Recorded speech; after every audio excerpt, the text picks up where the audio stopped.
our Ward 2 Town Hall Ward meeting. I want to thank you all for attending, and I first want to recognize some of the public officials that we have. I see, and I will just go on what I see here. I see Lori Wilshire, who's the president of the Board of Aldermen, and of course we have Rick Dowd, who's the Ward 2 Alderman. We have Ray and Sue Newman, I see. They are the two of the state representatives from Ward 2. Thank you, Sue and Ray. And we have Linda Harriet Gathright, who's the Alderman from Ward 9. So I want to thank all of you for joining. Now, since I've become mayor a few years ago, I've been holding ward meetings in every ward in the city every year. And that, of course, has been very beneficial. I think it's helped everyone because I learn a lot about your thoughts and your hopes for the city. And at the same time, I think you learn something from us. But now we have COVID-19 and we can't do these live. We used to do them at the Charlotte Avenue School. So we try to do them remotely. And this is about the third one we've done. And generally speaking, I think it's worked, pretty well. So the way we like to proceed is that I will just talk about a few things that are going on with the city. And then we will hear from some of our staff people, and then we'll take questions and concerns from you and discuss anything that you'd like. We also have some pre-submitted questions from various people that we'll try to answer. Well, first, I thought I should reiterate that given the events that have occurred in Washington over the last few days, and certainly before that, the one thing we want to focus on here in Nashua is make sure that we continue to conduct our city business using decency and civility. We don't want meanness. We don't want anger or rancor. And I am committed to making sure that at least I do everything I can to make sure this is the case. I think the Board of Aldermen and I the Board of Aldermen has done very well with this, but we just don't want to be infected with the virus that they have down in Washington and that causes people to become so angry and be so antagonistic to each other. Here in Nashua, we may disagree, but we want to conduct our business with respect and regard for each other. Very important in a city community such as ours. Now, the first item, of course, that I think it's necessary to discuss is the COVID-19 pandemic. We want to keep our families, our goal is to keep our families, our friends safe from the pandemic. Very important. We also want, when we can, to reopen our economy, reopen our schools, and return to normal. But the medical experts, the researchers are very clear. If we don't follow their protocols, what they're recommending for our safety procedures, our safety protocols, there will be worse consequences. More people will get the virus, and more people and our families and our economy will be even more negatively affected. We have, I believe, a personal responsibility to slow the spread of the virus. We want to eradicate this pandemic. So we here in Nashua, and you're going to hear from Bobby Bagley, Director of Public Health and Community Services very soon, we are using a fact-based approach. Therefore, we have a protocol that says you should wear masks, and I had mine on until I turned on the computer. We want to wear masks because the science tells us that mask protects everyone from the spread of the virus. We want to, of course, have the social distancing that we've all been involved in for some period of time, so that ultimately, imagine the day when we can reopen our economy, when we can gather with our friends and family again, when we can go to restaurants. And that day is coming. because we know we have a safe, effective vaccine eventually coming, not as quickly as we'd like, but it will reach us here in New Hampshire. Some people have been vaccinated already. Some of the first responders, doctors and nurses at the hospitals, and a few others. And over the next number of months, the number of people that will be able to get the vaccinated will expand, and eventually will reach anyone who wants to be vaccinated. But in the interim, let's do what needs to be done in terms of keeping everybody safe. Now I'm going to turn things over to Bobby in a couple of minutes to talk a little bit more about the details of what's going on in Nashua. She and her staff, the public health nurses, Kim Bernard and others, have done an extremely good job in working to keep us, our families, our friends safe. And I want to thank her and her staff for all of the long days that they've put in over the last 10 months. And this, as we know, will be ongoing for some time. Other issues that are facing us right now, and I will mention briefly. The city is facing some very severe financial challenges that have come together in some kind of perfect storm. First, we have, and we've had this for a couple of years, rapidly rising healthcare costs, up $6 million in just a couple of years. That's a lot of money for the city. We have a plan to bend the curve, so to speak, to reduce this rate of increase, which has to do with a new way that city health benefits are offered in the HMO format. And we want to make sure that this gets put in place for all employees. There are some benefits for employees as well as for the city. And we've been able to implement this for some groups of employees, and we really need to make it citywide to stop that, the negative effect on our tax rate and on our budget of rapidly rising healthcare costs. Of the tax increases you've seen over the last couple of years, about half of that in each year is due to the healthcare increases. But we also have other things facing us right now. Of course, the pandemic, that's going to affect the city. It's going to cause a loss in revenue and increase in expenses. And a wound that's been inflicted by the state of New Hampshire is that we've been informed over the last couple of months that they're going to hit us with $10 million of what we call downshifting.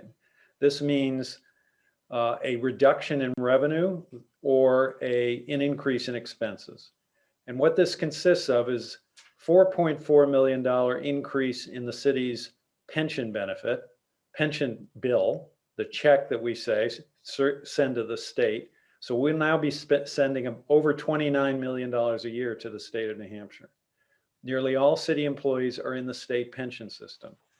And we could talk about all the things that have gone wrong with the pension system, but the increase of $4 million right now is like the worst possible time. Also, the education department has informed the city that we are likely to suffer a $6 million loss in the school aid that the city receives from the state of New Hampshire, down from 38 million to 32. Now, most of this is actually due to artificial reduction in free and reduced lunch students. The reason for that is that since the pandemic has hit, school lunches are free for everyone. Now, a lot of the school aid is dependent on how many families are certified as qualifying for free or reduced lunch. This means they're economically challenged, that they don't make the same income as some others in the community. And so there's no real incentive to sign up and qualify.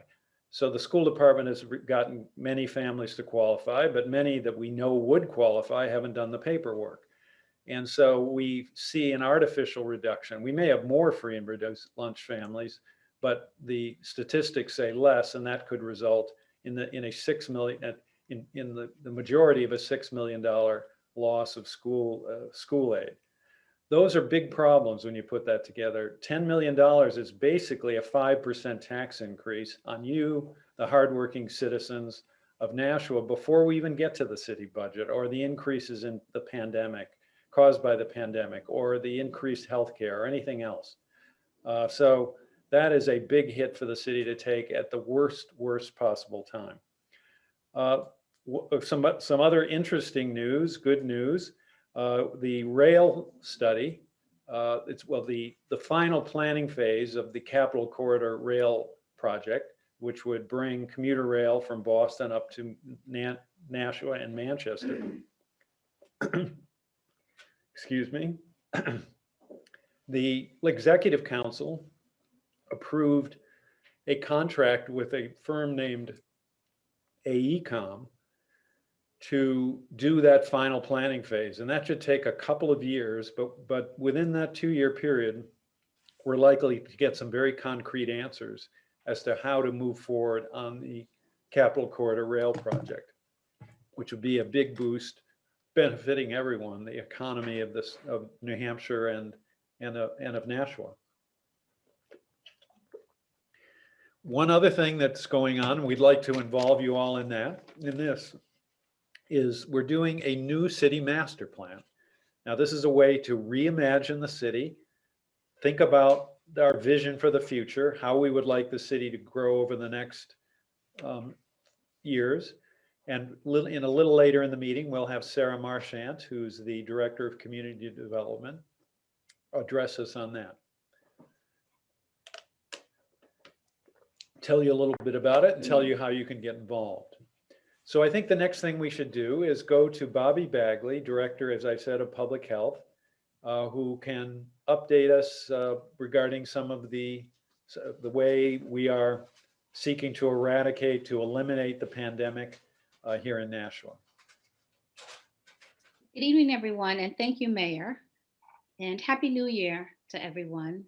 And thank you, Mayor, for those opening remarks and the words about how we need to work with each other, because everything around COVID really requires for us to work together collectively and vigilantly around the care, health, and safety of our communities.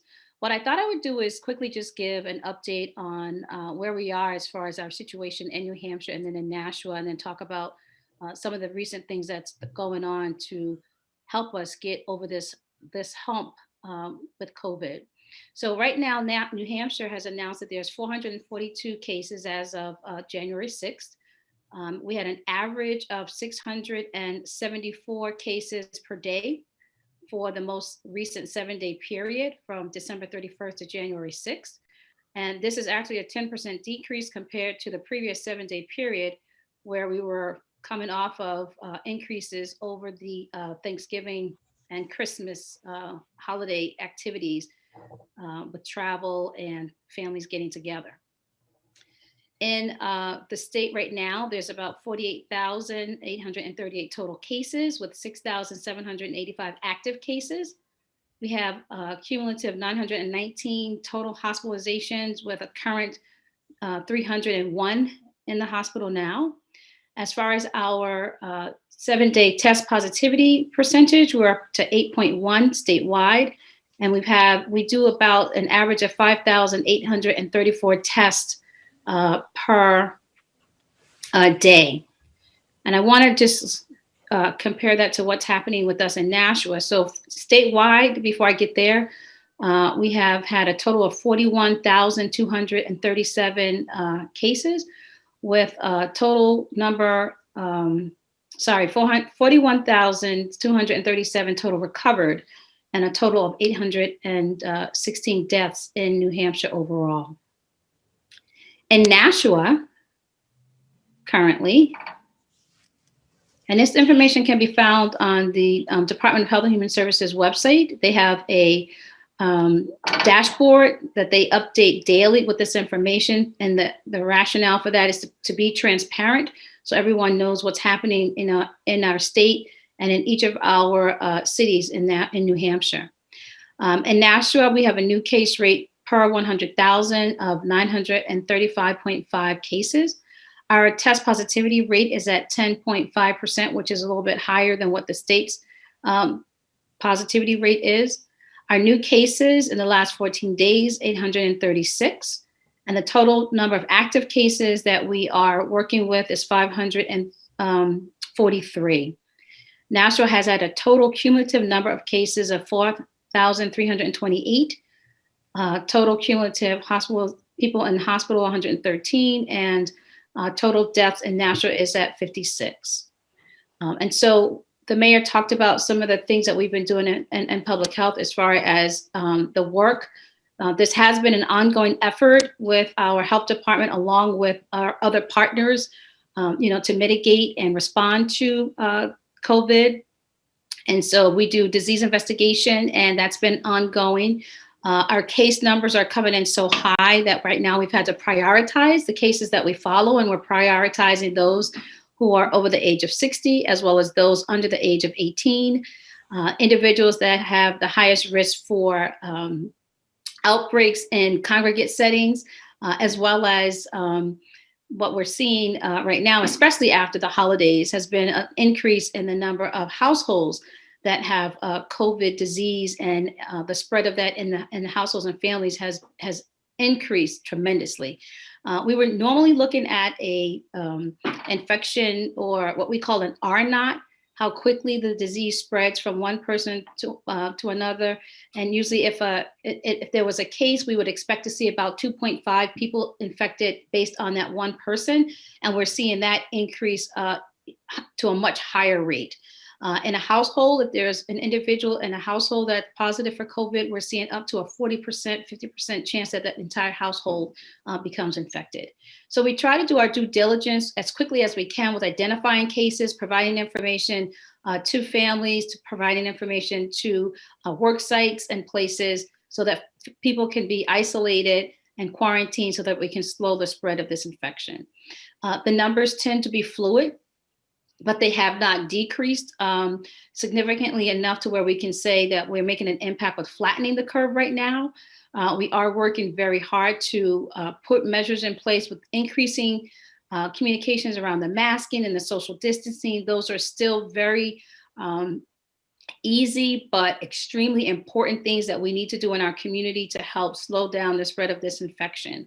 One of the other things that's kicked off within the past couple of weeks has been the administration of vaccine. And the mayor mentioned there has been the rollout for healthcare providers, first responders, and those who have face-to-face contact with individuals that may be at highest risk for hospitalization or death. So we're making sure that those individuals that work in those settings are vaccinated. Some of our staff at the public health department have been vaccinated because we're doing the COVID clinics, which we run every Tuesday from 3 to 5 down now at the Armory down on Daniel Webster Highway. We haven't seen too much of a slowdown in the need of requests for testing. And in fact, it gets to the point where we can't take more appointments. And so that need and the desire to get testing continues to increase. But as a result of that, because we're in a setting where we're high risk, we've also but made sure that we were vaccinated. So I've had my first vaccine and can report that the vaccine is safe. Haven't had any side effects or reactions as a result of getting the vaccine. But just like with all vaccines, there are some things that people can experience with pain in their arms, some redness at the site. Some people do feel fatigue or tired and have headaches. Those are some of the things that are expected as a result of the vaccine. The vaccine is safe in that it does not cause COVID, but the reactions that people do experience is actual proof that their immune system is responding to that first dose of that vaccine. You probably have seen the governor's press release that there is the rollout and the phases will continue in the state. And in Nashua, we have a vaccine site over at Nashua High South, where we will continue to increase with the healthcare providers, get through that phase, and then move into the phase where we can vaccinate those who have underlying health conditions, as well as those over the age of 75, those that are working in settings where they are working with high-risk populations will also be in that phase as well. It is a time phased out approach that is being used, again, to protect the most vulnerable populations. based on the data that we have seen in our state. And this rollout will take place over several months. We do receive a lot of phone calls about the vaccines right now, and we're putting out as much information as we're getting from our state Department of Health and Human Services with regards to when people can get vaccinated. So just stay tuned. We're asking people to be patient. Healthcare practitioners are being onboarded to where they can get the vaccine. And then so there'll be some recommendations for folks to get in contact with their primary care providers as soon as they have the vaccine. And then they'll start setting things up to make it available to those that are going to be in phase 1B. Those are my updates. And I do apologize that I have to run. I was in another meeting doing a presentation, and I popped out so I could come here to be with you all. And so I'm going to pop back into that presentation. Mayor, unless there's some questions that I could briefly answer, and then I do have to jump off. Does anybody have any questions for Ms. Bagley or Bobby? I don't see anything, Bobby, but thank you very much. And I will talk to you soon. All right. Thank you. Everyone take care and stay Now, I safe. didn't see at the beginning that we have some members of the Nashua Police Department on the meeting, because I think we have Captain Bolton and maybe others, because we know there's some questions about speeding and other traffic issues. So we wanted to make sure that they joined us, and thank you very much, so that those questions could get answered and we could look into the issues that you've raised. But next, I think we should go to Sarah Marchant, who's the Director of Community Development, just to give you a brief update on the master plan. The master plan that we're beginning to work on right now. And we would, of course, love to get you involved with that. Thank you, Mayor. Is it possible that I pass this to Tim first? We have conflicts with the planning board meeting, and I know he needs to head over there first. All right, well, Tim Cummings, the Economic Development Director, was here. I think he was going to give you a brief update on the Performing Arts Center. And so why don't we ask Tim to go ahead, and then he can go on to his other commitment. Yes, thank you, Mayor, and thank you, Sarah. So for the record, Tim Cummings, Director of Economic Development. I apologize. I have a 7 p.m. planning board meeting that I'm going to need to scoot off for. But before I do that, I did want to deliver some news. For those of you who may not know, we are proceeding with construction of the Performing Arts Center here in Nashua. So we were able to secure all the financing necessary. That project now is underway to the construction phase. We will start construction in earnest in the next 2 months or so. You'll see some light demolition over the next 2 months, and then heavy demolition starting in and around March. And there'll be about 1.5 years construction. We'll look to have the building open for the summer of 2022. Putting the Performing Arts Center aside, while I do have a captive audience's attention, I do want to just quickly remind everyone that the Economic Development Office does administer a program to provide small, low-interest loans to businesses. We will be rolling out our next round of this type of program in the next 6 weeks or so, maybe even quicker than that, within the next month. I call people's attention to this. If you have an interest, please reach out to me and to my office. We would be more than happy to facilitate an application to be able to provide, again, these are small service-based type businesses, minorities, restaurants, independents, type of businesses, small enterprises, 10 or less type of employees. And those that may have been overlooked in previous programs, either federal, state, or otherwise, that we're looking to make sure that we provide the assistance that we can at the local level to do our part during this stressful time. Lastly, just some efforts that we've undertook at the local level under the leadership of the mayor and the Board of Aldermen president. We did narrow Main Street last year. That was a big effort that all the city departments helped with. We did this to try to create the outdoor dining experience that everyone did take pleasure in. But that helped the businesses. I mean, it was great for the downtown.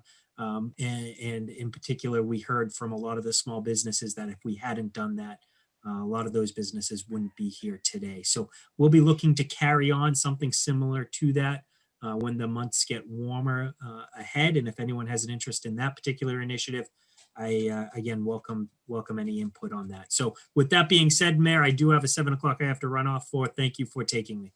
All right, thank you, Tim. So why don't we go now to Sarah, who can tell us a little bit more about the master plan. Thank you, Mayor, and thank you for having me here tonight, everybody. My name is Sarah Marchand. I'm the Community Development Director, and I hope you've heard a little bit about the Imagine Nashua project that we are underway with. If not, I'm happy to introduce it to you right now. The city is, for the first time in 20 years, looking at its long-term plan. And this planning process is going on probably from now through the summer at least. And the goal here is to talk to as many people and get as many ideas from the community as we can to coalesce around a vision and some basic goals that will be the basis for future policy and land use regulations going forward. So, for example, when we did the last master plan, we heard really loud and clear from the community that preserving open space and conservation lands was incredibly important and that we needed to do a better job of that. Since that time, the city has purchased a little over 1,200 acres in conservation land, and we've added miles and miles of trails that hopefully many of you get to enjoy and have had a chance to take advantage of.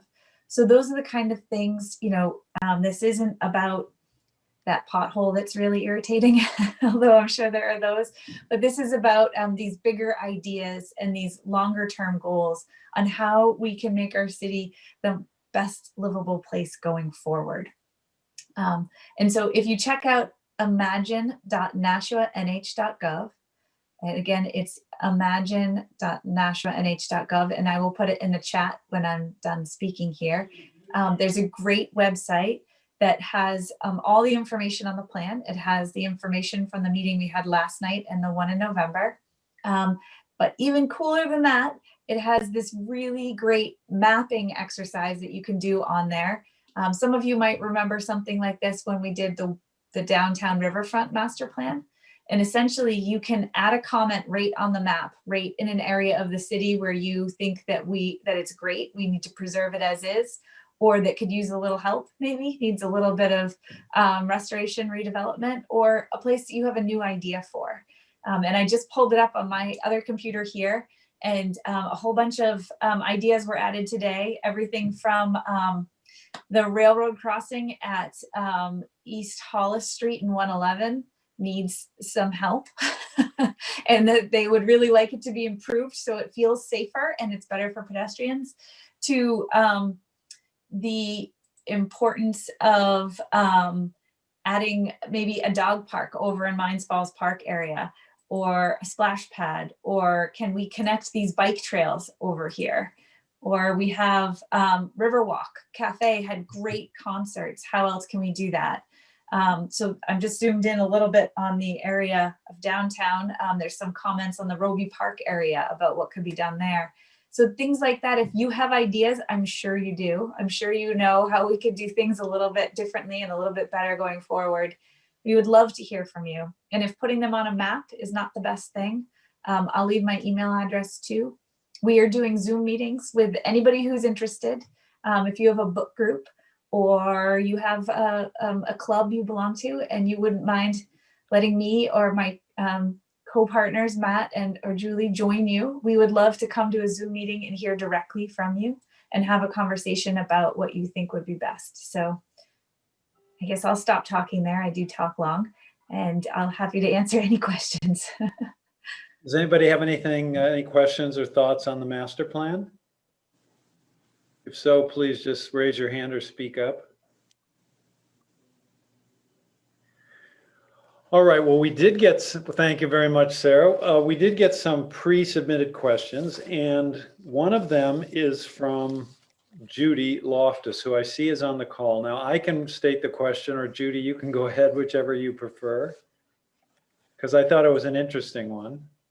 Okay, well, I'm happy to talk about it. I live near Holman Stadium, actually on Dartmouth Street, which is the road that comes directly across from the tennis courts by Holman Stadium and intersects both Sergeants Ave and Cushing Ave.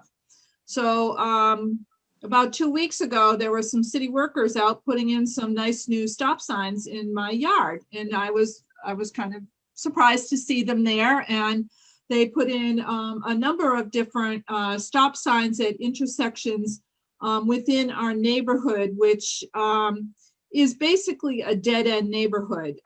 We dead end on Dartmouth Street, we dead end on Hill Street, we dead end into the parking lot at St. Christopher's School. But I think within our neighborhood, we've gotten 6 to 8 new stop signs. Now, I will say that St. Christopher's School's parents use our neighborhood to come in and out to drop their kids off and pick their kids up. So that's there as well. But if you are familiar with our neighborhood, somebody can come off of Amherst Street, drive down Cushing Ave all the way to Manchester Street and not hit a stop sign at all. And as you can imagine, this street, both Sergeants Ave, which is parallel to Cushing Ave, and Cushing Ave, are fairly heavily traveled streets because they are bringing people from Amherst Street and that off the highway into the heart of the city or into these North End neighborhoods.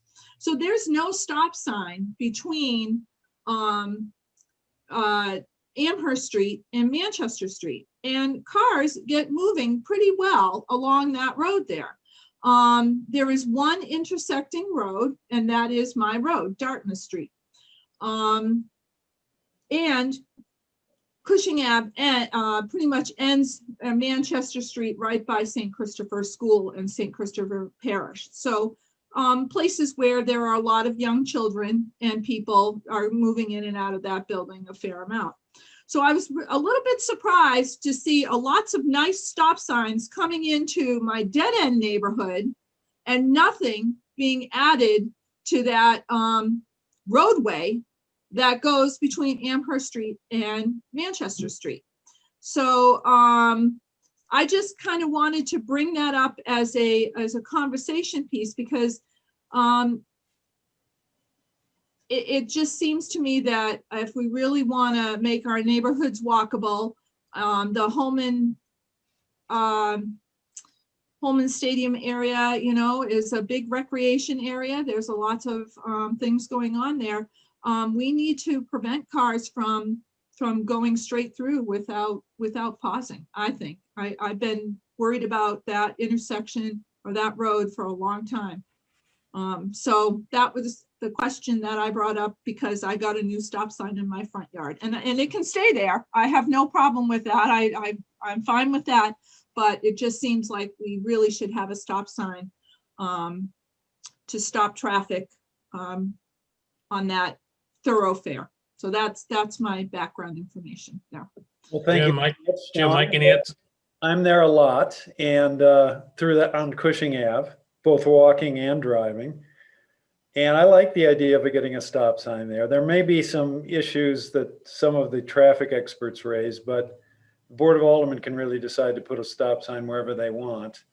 But I think it would improve the sort of the neighborhood feel of the street. But I don't know, Rick, do you have any? Rick, of course, is the alderman from Ward 2. Do you have any thoughts on that at this point? I have the story behind the stop signs. Evidently, someone in the neighborhood called about having stop signs put in, and they called DPW. And this normally doesn't happen, but DPW went out and determined from that phone call that they met the requirements for a stop sign, because as you know, you have to have a warrant, you have to meet a warrant to have a stop sign or any other street sign. And they contacted Alderman Klee because they thought that was Ward 3. And she sponsored the legislation initially to put that in until she realized that that was Ward 2. And my name got added to the legislation, but the justification to put the sign in was done by city engineering. So I addressed someone else in your neighborhood this evening, actually, and gave them the number of the city engineer to check to see, you know, how they met the warrants to put in stop signs. As to the street you were referring to, stop signs cannot, by warrant, be used to slow traffic down. It's very complicated when you get into the warrants for traffic flow. So they can't, like I said, they can't just put a stop sign in to slow traffic down. I mean, there have been several places in the ward that people have asked for stop signs and engineering has said no.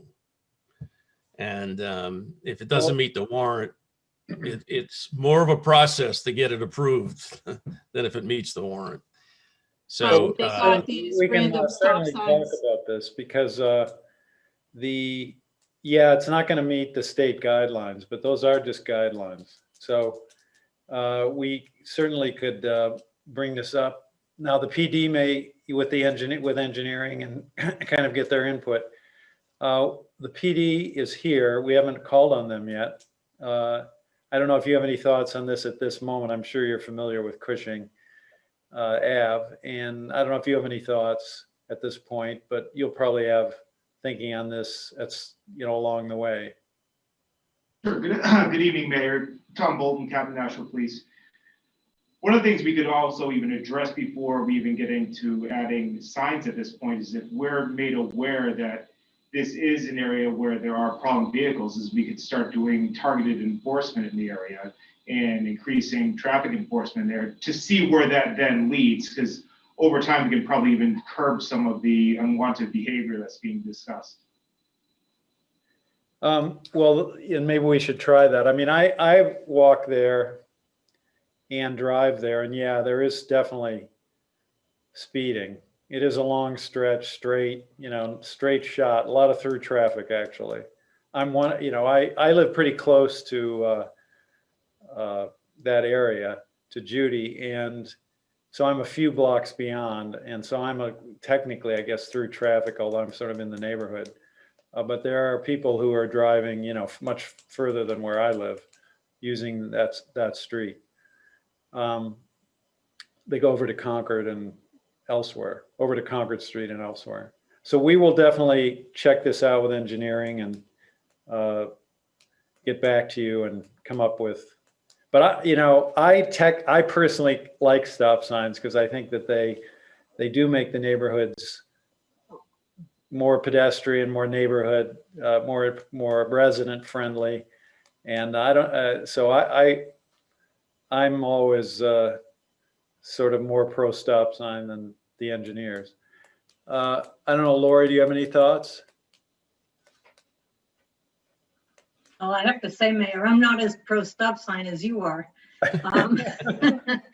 Although I have to say, Judy, when I saw that Rick and Trish Clay had signed up for the stop signs, I thought, well, must be good. I must be the right thing. I'm not sure how that met a warrant, though, that little tiny dead end neighborhood. We'll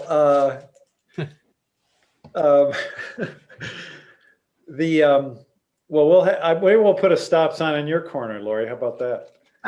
Well, I'll take one here because I live on a corner. There's one stop sign there already. Yeah, I just want to say, I don't have any problem with the stop signs that were put in my neighborhood. It's fine. And especially with the traffic that goes through my neighborhood with St. Christopher School. I don't mean to sound disparaging, but some of those parents drive in our neighborhood a way that they would never drive in their own neighborhood with their own kids. And we do have young children in our neighborhood and families living here. But it just seemed ironic to me that you have this major thoroughfare literally 1 block away that is in our same walkable neighborhood, actually a pathway for people to use to get to Holman Stadium and all the recreational facilities that are used there. And really, the traffic should not be tearing through both on Sergeant's Ave and Cushing Ave at full speed. If you want to make that stadium area, you know what, we just heard the long-term plan for recreational. If you want to make this a recreational area where people are accessing it, it needs to be safe. There's no crosswalks across those roads and there's no stop signs. So you should be doing something to make that a walkable, safe area for families. If you're gonna, you know, if you're gonna put stop signs in on my dead end street, then you should be putting stop signs in on a thoroughfare there. And that, I'm just gonna stop talking, sorry. All 'Cause I right. haven't been on- Hey, We will Jim, definitely, Jim? have engineering look into this, and we will, you know, come up with some answers. Jim? Yes. Just two things. One, I have put in legislation some time ago with additional stop signs around closer to St. Christopher's School because the neighbors were concerned about the people dropping off and then speeding up the different streets. And so there are some new stop signs there. And the other thing is, at the request of the police department, we reduced the speed on Beauview Ave because people were speeding using it as a crossover. And now we've reduced the speed after the new project at Charlotte Avenue. We have passed legislation to reduce the speed limit on Charlotte Avenue to 25 because we put out a speed indicator out there and had people registering at 55 miles an hour on Charlotte Avenue with a school there. So there are, in Charlotte Avenue, there are going to be the permanent speed indicators, solar speed indicators on either end of the school, registering the speed. And when those are put in, the Chief Carignan has already said that they will have people out there to monitor enforcement for a while. Not every day, but periodically. Now, on the subject of Charlotte Ave, Sue Newman, one of our state reps from Ward 2, and I don't know if Ray is just on the call or if Sue's on the call as well, but she submitted a question about speeding on Sergeant Ave. Is Sue there? Yeah, I am, Jim. Yeah, You want to ask your question? yeah, sure. It looks like we're in a bat cave here. We don't have good lighting right now. Rick, I'm awfully glad to see that 25 miles an hour was approved for Charlotte Avenue. And I'm even, I guess, it reinforces what I've been saying, that we've got cars that travel quite a bit in excess of that routinely. And we've got the school, we've got a big sidewalk, so we've got a lot of walking going on. And it's the small percentage of people that are upwards of 50 miles an hour, 60 sometimes, and whatever. And I guess I'm envious of Judy's stop sign, but I know we can't get one because they're not supposed to be used for speed control. And one of the things that was a concern, and this was years ago when I had first started looking into this, is at what speed limit in excess of the posted speed limit can a police person stop a traveling car? And at the time when I had checked, I think it was 10 miles an hour over the posted speed is when they could at least make a traffic stop and possibly you could get a ticket. I don't know if that's still the same or not. So could the PD, can you, I'll weigh in on that. yeah, could you talk about the Charlotte Avenue speeding? Absolutely. So the first issue I'll address as far as what we can actually stop. And in that, any vehicle that's traveling over the speed limit, we can stop. It's left to each officer's individual discretion as far as what they view to be a bad enough infraction to then conduct that stop. From there, we can then enter into the decision making that goes into what happens for issuing a summons versus a warning. This is often based upon a decision that an officer makes, whether looking at a person about the actual infraction at hand, so how egregious was the infraction. Factor then with a person's driving record, the person's attitude, and the likelihood of this event happening again. All of those decisions take place with an officer, whether or not they're deciding to give a summons or a warning. So there's no set limit or set line to where we will actually do that. A person could very well get a ticket at 10, 11 miles per hour over the speed limit if the officer felt that the person had an atrocious driving record, if it was done during a snowstorm, if the officer felt that the person's attitude wasn't such that the driving behavior was going to change. So there is no, we do not set limit, we do not provide officers with parameters on where they're to issue these things. It's left to each officer as they're determining the facts as they see them at the time. That's okay. And then as far as addressing the speed limit and the speed issues on Charlotte Ave, one of the things that has happened relatively recently is the police department is getting closer towards full staffing. What that then enables us to do is to do more proactive enforcement. In doing previous to about 2-ish weeks ago, we were operating at minimum staffing on every shift.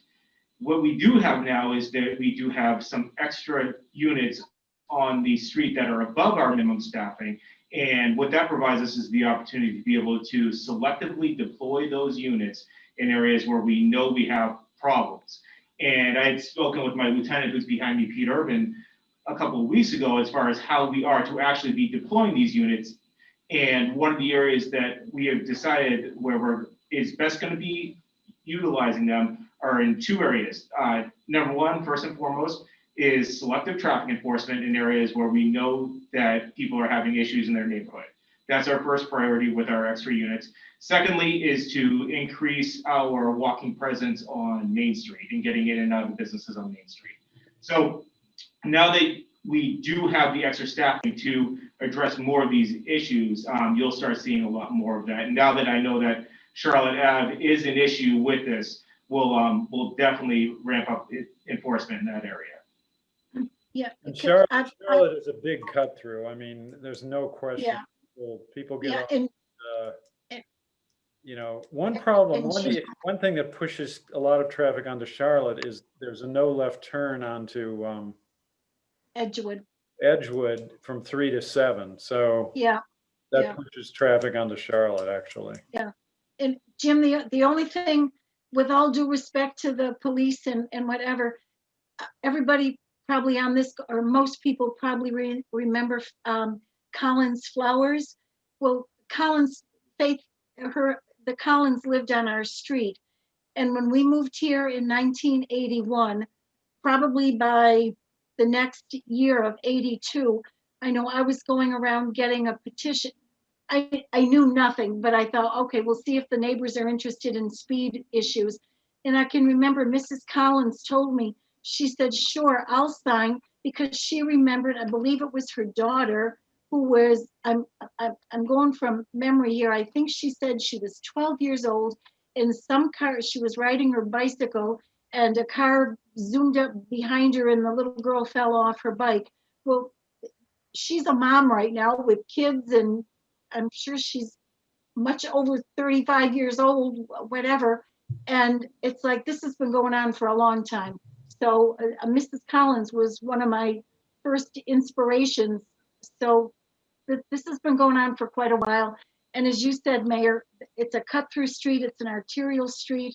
You've got the no turns onto Edgewood, and you know, people just zoom right from Amherst to Manchester Street. Not everybody, but the ones that really want to go fast take full advantage of it. Thank you. Now, does anybody have a question or comment? Did I see Fred Hughes? Did you have your hand up? Yes, Jim, I don't know, can you hear me okay? Yes. Yeah, my concern has been for a few months now, since last summer, the homeless camping down in Mine Falls Park. And I'm wondering if that has all been cleared up. I'm not sure. I'm down in South Florida tonight. And I just know that last summer it was becoming an issue. I know there's one spot where I walked and I nearly stepped on a used hypodermic needle. And I made a few phone calls and I really didn't see any improvement down there other than that one particular encampment was cleaned out as far as the people, but the remains of all their litter and filth was still there.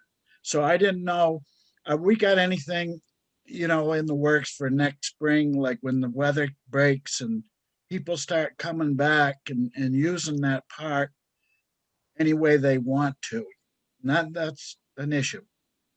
Well, of course, we don't really, we have, the homeless problem is a growing problem. Manchester, I mean, has a very, has a serious downtown homeless problem. Yeah. Much more severe than Nashua. And of course, we want to make sure that everybody has a place to live and shelter. On the other hand, we don't want people, camping out, especially in the way you describe in Mine Falls. And we did have a fairly large issue underneath the Broad Street Parkway Bridge where a fire developed and caused, $180,000 worth of damage. So we are working with various nonprofits to try to improve the number of homeless, the availability of beds for homeless people, specifically with two different organizations. One is the Soup Kitchen and Shelter, which has been working with St. Pat's to develop the old St. Pat's School on Spring Street into a place where homeless people could be sheltered. And they have various plans there, some for single men, some for single women, but also for families. Their shelter capacity has been reduced. They have a shelter on Ash Street, has been reduced to about half as a result of COVID. But they are opening, or they've either opened or about to open the first phase of the Spring Street project, which is a much, much nicer facility than they have on Ash Street. And that will increase their capacity fairly considerably. And we're hoping that they can continue with and the building is large. This would be on the lower sort of semi-basement level. There's a men's dorm and a women's dorm there. But the upper floors, there's 3 more floors above that. And there can be some room there for families and other things. So we're hoping to increase the availability that way. Also, Family Promise, which is a organization that is from Hudson, lost their place over there, and they are relocating to the former St. Francis Xavier school on Crown Hill. And that project is rapidly moving ahead and is supposed to be concluded just about now. What Family Promise does is they do offer more longer term living for homeless families, often with a single parent, sometimes with 2 parents, and then they work with the families to get people back on their feet, a job, some training, a car, things like that. And they've been very successful in terms of the people they've worked with in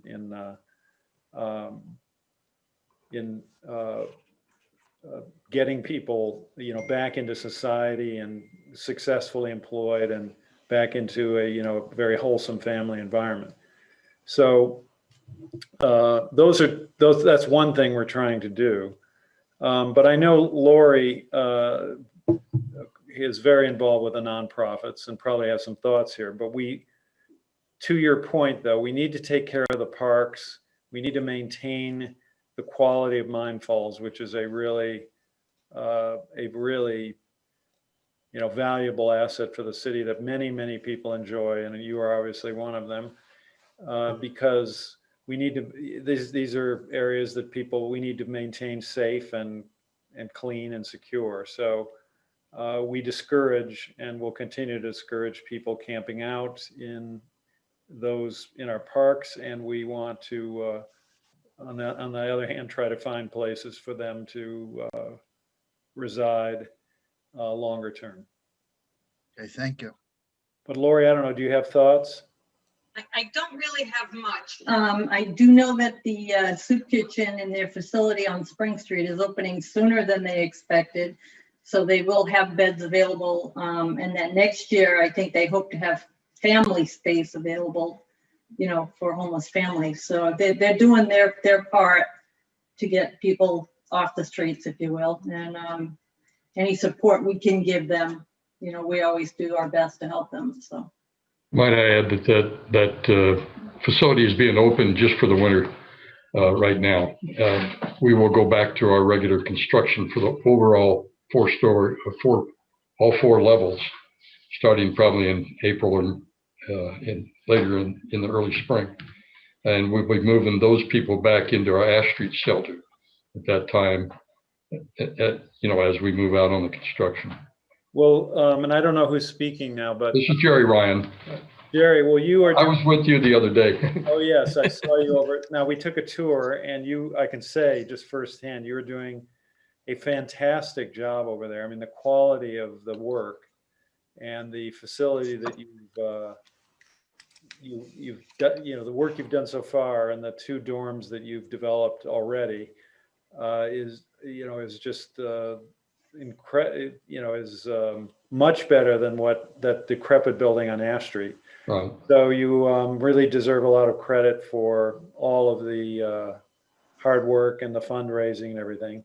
So I think you'll be a big asset to the community once you get the entire facility open. Right. We'll be going full bore again in a few weeks.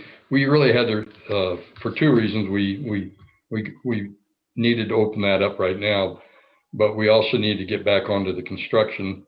But we had to delay construction somewhat. Part of it was because of cost, raising the rest of the money. Right. So we'll be having a campaign this spring working on that. All right. Does anybody have any other questions or comments about anything? I don't know. Now, if you don't, that's fine. We usually try to end the Zoom meetings in about an hour because there's only so much that people can take. The live meetings are still a lot better. At least that's what I've found. But if anybody does have questions or comments, certainly don't hesitate to speak up. Jim, just a couple of quick updates on things in Ward 2. Go ahead, Rick. I'm sure anybody in Ward 2 realizes the efforts that we put into fixing the tree issue on the cemetery on Yes, Edgewood. that was a great, that was We've been go pretty ahead. successful. Thank you for bringing it up.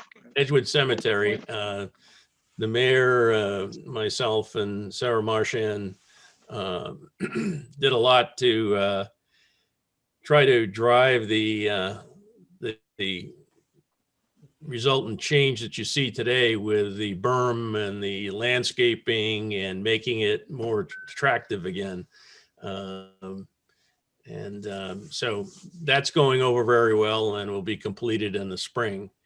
The other thing is on Charlotte Avenue, as Sue Newman pointed out, 5 years ago, it's only 6 years now, we put in for federal funding on safe routes to schools for Charlotte Avenue for the school.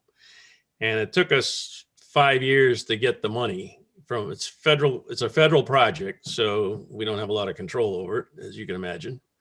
But there were a lot of changes this past fall on Charlotte Avenue, new sidewalks, new crosswalks. We squared the corner of Charlotte Street and Charlotte Avenue because that was because of the speeding was becoming and stop signs was becoming problematic. We had someone run into the back of a bus that had stopped for kids in the crosswalk. So Charlotte Avenue in front of the school has been significantly improved. We're not done. And the weather sort of gave us an issue. But in the spring, that will be one of the first streets we repave. Two of the existing crosswalks will be taken out. There'll only be one crosswalk right from the centers of the school. And then the students will go on the other side of the street and won't have to be crossing Charlotte Avenue. There's also a bump out for safety, and the two solar panel speed indicators that will notify people if they're going over the 20-mile-an-hour speed limit when students are present. And now we passed legislation to reduce the speed on the entire street at any time to 25 miles an hour. We had done that on Bowview some time ago. Yeah. The police made them easier for them to stop speeders with a 25 versus a 30-mile-an-hour speed limit. We could also do the same thing on the other street that we talked about tonight. But Cushing. So if anybody is interested in putting in, having me put in legislation to reduce that speed, I'd be more than happy to. And we can work with the city engineer to do whatever else we can do within the confines of the warrants to slow the speeding down. There are a lot of streets that in the past never required stop signs because people weren't driving as crazy.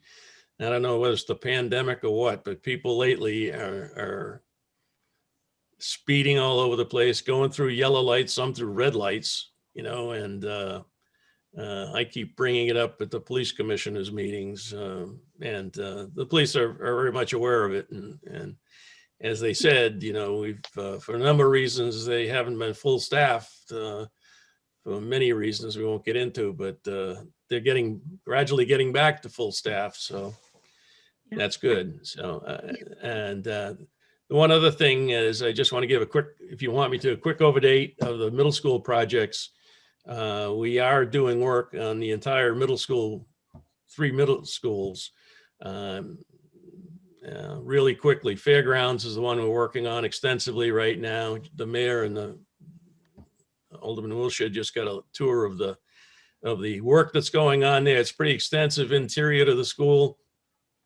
We're not adding very much additional space at that school because it could already handle 800 students. We will be closing Elm Street, and when the new middle school in the south of Nashua gets open, all 3 middle schools are being geared for just over 800 students. In the spring, Pennachuck will be not quite doubling in size. There'll be a lot of construction there. And we're upgrading these schools. We're fixing all the things that have been wrong with them. We're making them meet the middle school requirements that they hadn't met. And we'll go from there. So.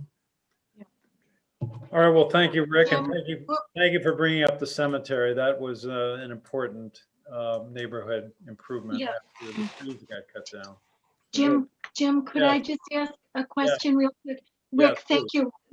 Yeah, Rick, thanks. And I had mentioned in my email to Jim how good the cemetery area looks. So that's a real good project. When things come together for Charlotte and the speed limit and whatever, I also suggested that if we can get a speed limit sign on the sidewalk side of the street, not that anybody pays attention to any of them, but at least it would give them some notice when they head towards Manchester Street.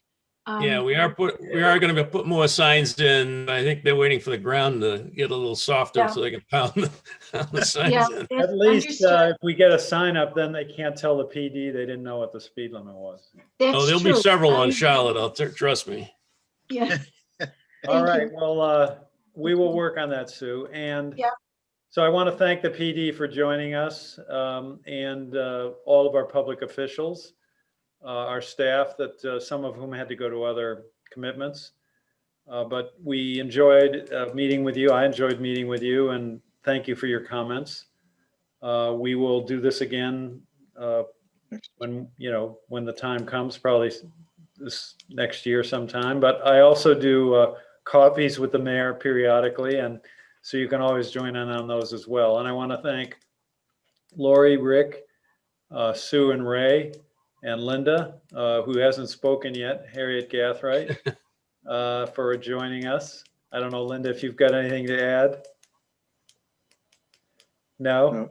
No. She's from the south end, so she's just trying to figure out what's going on Yeah. in the north end. Anyway, thank you all for joining us, and I hope you have a good evening. Thank you. Thanks, Mayor. Thank you. I know.